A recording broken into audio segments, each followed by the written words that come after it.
করুণাময়ীতে দেখুন group C group D যারা চাকরিহারা, তাদের যোগ্য চাকরি প্রার্থী যারা, তারা তাদের বিক্ষোভ,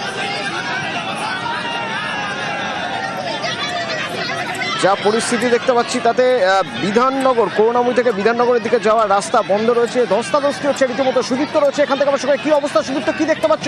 এরকম পরিস্থিতি তৈরি হয়ে গেল কিভাবে?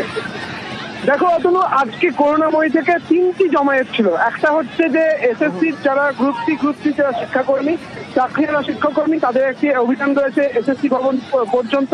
অন্যদিকে যারা মাদ্রাসা ছিল তাদের আজকে বিকাশ ভবন অভিযান রয়েছে, এবং পাশাপাশি যারা এসএলএসসি নবম দশম এবং একাদশ দ্বাদশের যারা নতুন পরীক্ষার্থী, তারা আজকে অভিযান করছেন বিকাশ ভবন পর্যন্ত।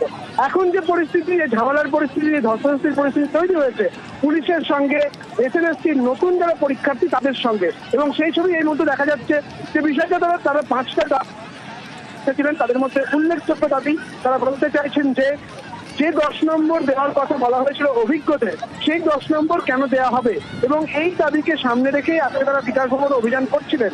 এবং সেই মুহূর্তে পুলিশ তাদের আটকে দেয়। পুলিশের পক্ষ থেকে বলা হয় আজ কোনোভাবেই বিকাশ ভবন যাওয়া যাবে না, এবং মেলা প্রাঙ্গণ, বই মেলা প্রাঙ্গণের কাছেই তাদেরকে আটকে দেওয়া হয়। কিন্তু এখানে যারা পরীক্ষার্থী রয়েছে, নতুন পরীক্ষার্থী, তাদের সঙ্গে পুলিশের ধস্তাধস্তির পরিস্থিতি তৈরি হয়েছে। এই মুহূর্তে তাদেরকে আটকে দেওয়া হয়েছে, এবং তারাও অনড় রয়েছেন। তারা বলছেন তারা যাবেন বিকাশ ভবন পর্যন্ত, এবং বিকাশ ভবনে গিয়ে তারা ডেপুটেশন জমা দিতে চাইছেন। ধন্যবাদ।